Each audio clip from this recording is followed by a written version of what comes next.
Okay, so I had to stop the video and I'm back. So anyway, so again, I'm still on page 38 and I'm looking and I'm looking and I'm looking. They actually have on page 30,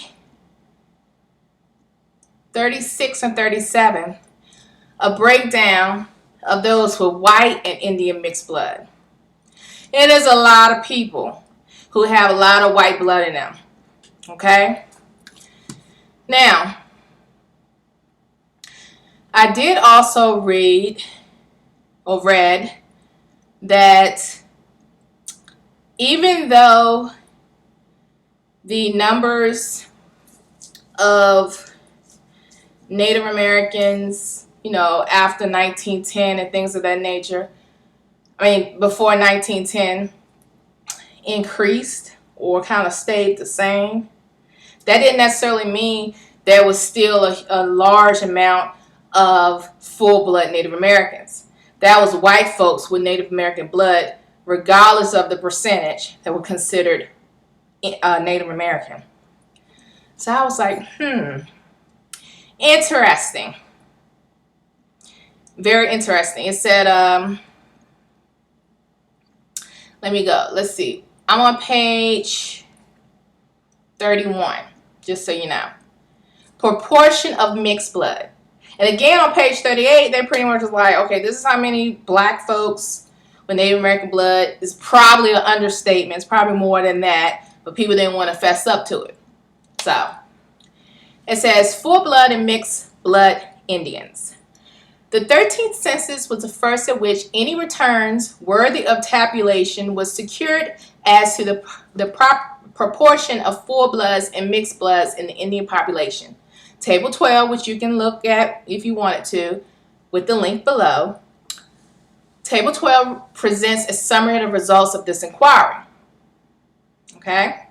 According to Table 12, of all the Indians in the United States in 1910, 56.5% were full bloods and 35.2% mixed bloods, while for 8.4% the information on this point was not given.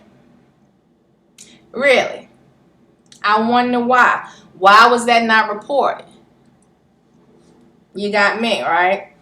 More than 4/5, which is 18,546 of the 22,207 Indians in the last mentioned group, not reported, were those scattered among white population who were reported only on the general population schedule. The majority of these were probably mixed bloods. Of the 93,423 Indians reported as mixed bloods, 88,030, or considerably more than 9/10, represent a mixture of white and Indian.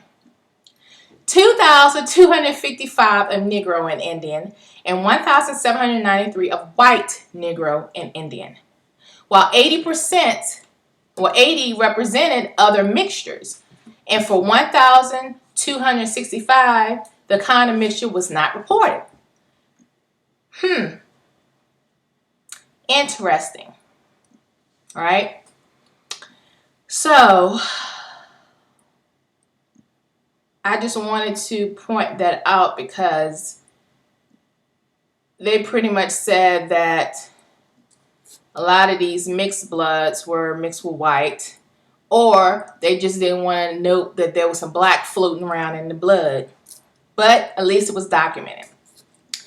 Now, I'm looking at a couple of states here, and in particular Virginia and then North Carolina, okay, because that's pretty much where my folks come from. I'm looking at those states, and again, if the tribal community, if they had less than 1,000 members, then they really didn't put them on the map, really, right? There was only 22 states, and North Carolina being one of them, that made the list, the 1910 Special Indian Census. And as far as North Carolina, really the biggest tribal community was Cherokee. You know, Cherokee is well known, is popular, is one of the 5 civilized tribes. So I'm not, I'm really not surprised. And they were heavily mixed with white folks. So there you go.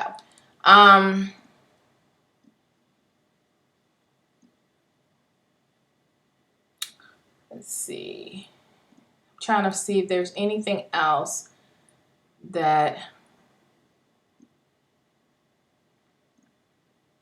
I'm forgetting here before I end this video.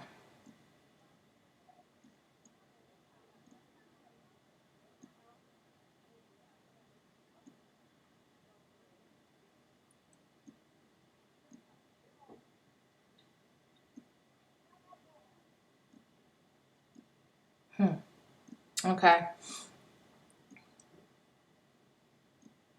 Anyway, so if you drop down to page 40, it's the proportion of full blood and mixed blood Indians and of Indians of full tribal blood in each principal's tribe. This was 1910. Now again, I did another video not too long ago, maybe about a week or two ago, and it was about tribal blood versus just Indian blood.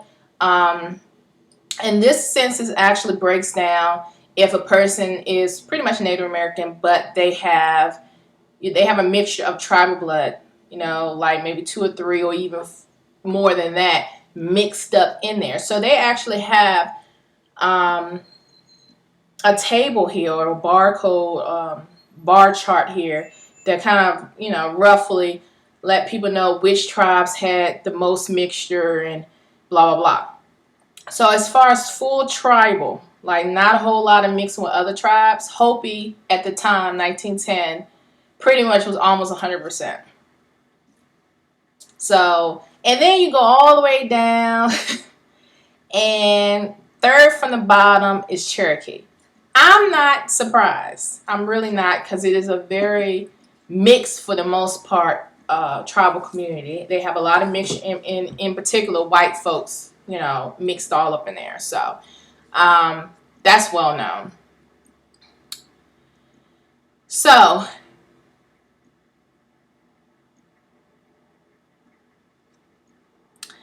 I want to look at,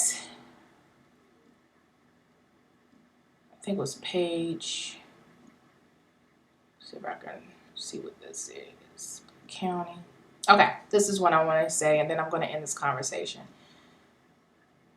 Indians in the United States, based on the state, and it broke down the numbers, okay?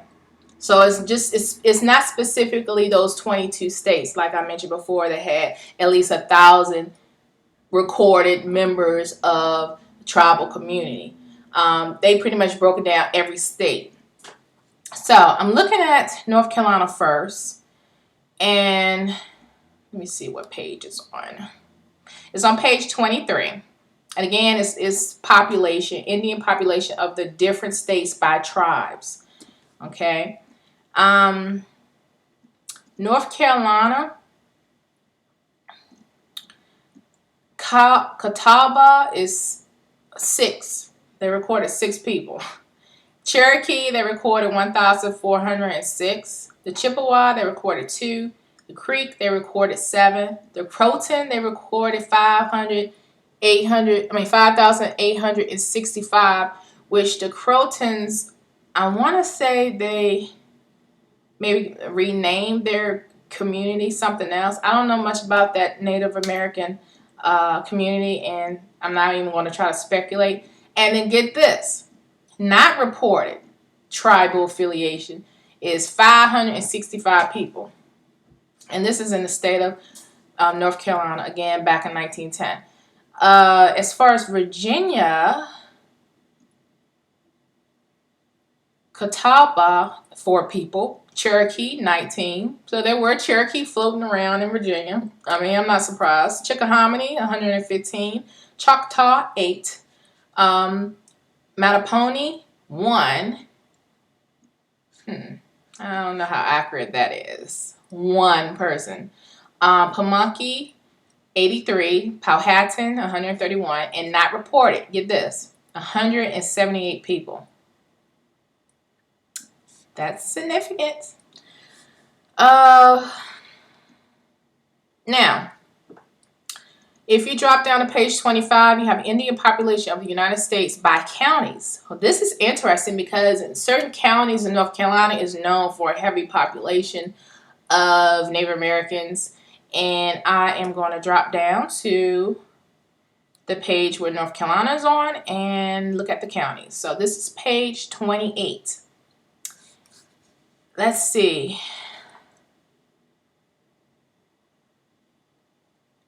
Cherokee County, which those who, are familiar with North Carolina or are trying to get familiar with North Carolina, Cherokee County is on the other side of Charlotte, North Carolina, which is western North Carolina, okay, like in the mountains or whatever.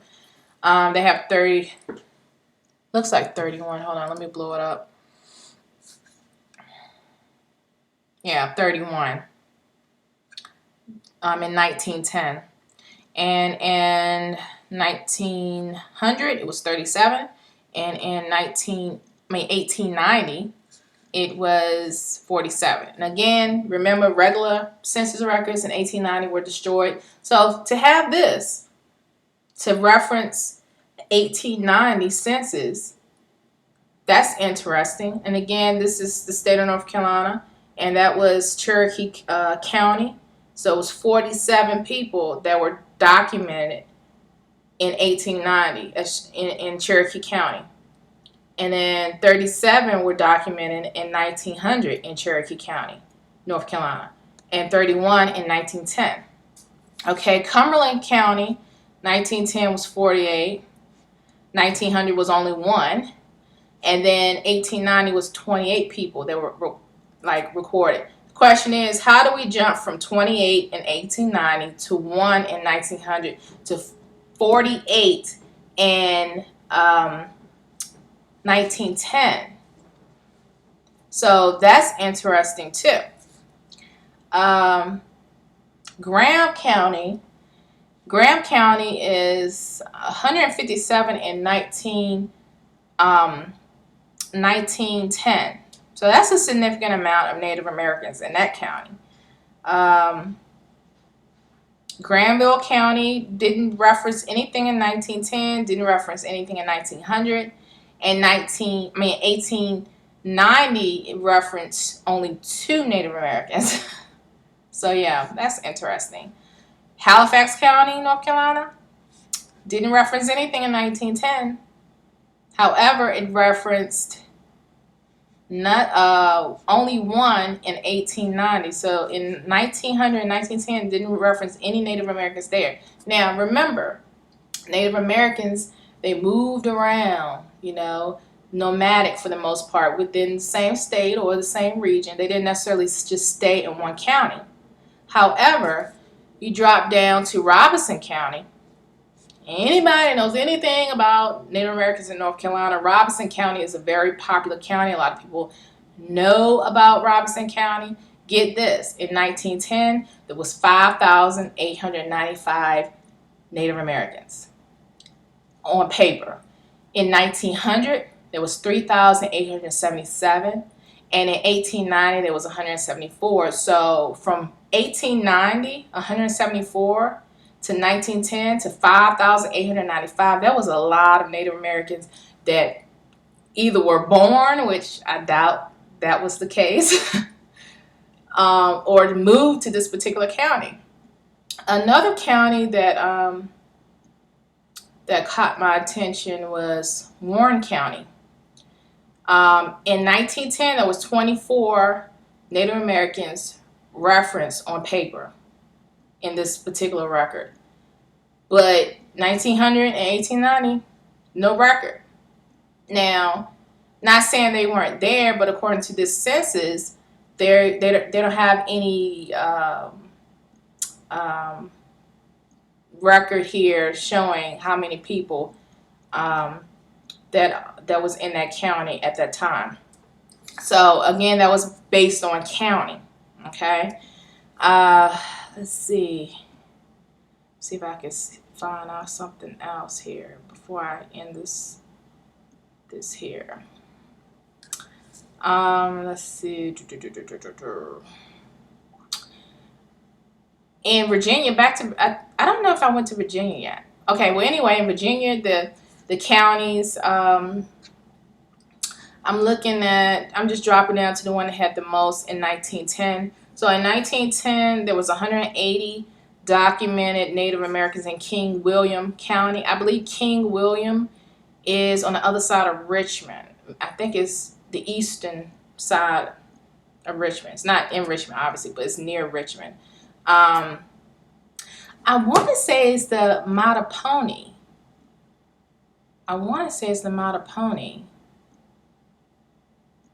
But, you know, I may be wrong.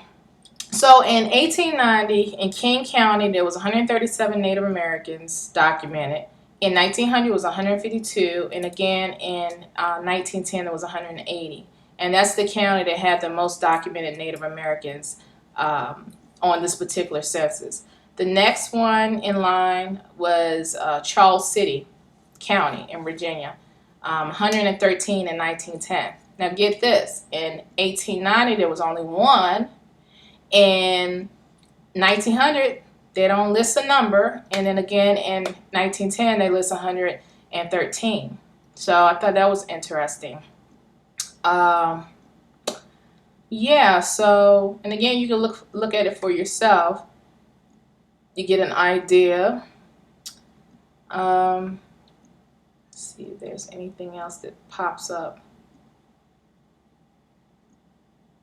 But yeah, that's what I see. So anyway, for the state of Virginia as a whole, there was only 539 Native Americans that were listed or documented in 1910. Again, this 1910 special Indian census does not focus on states that have less than 1,000 Native Americans documented on paper. Of course, there's many people living amongst themselves, living in different counties. They either pass for white or black, at least in the state of Virginia. I think a little bit in North Carolina as well. But North Carolina, they really have a strong presence of Native American communities.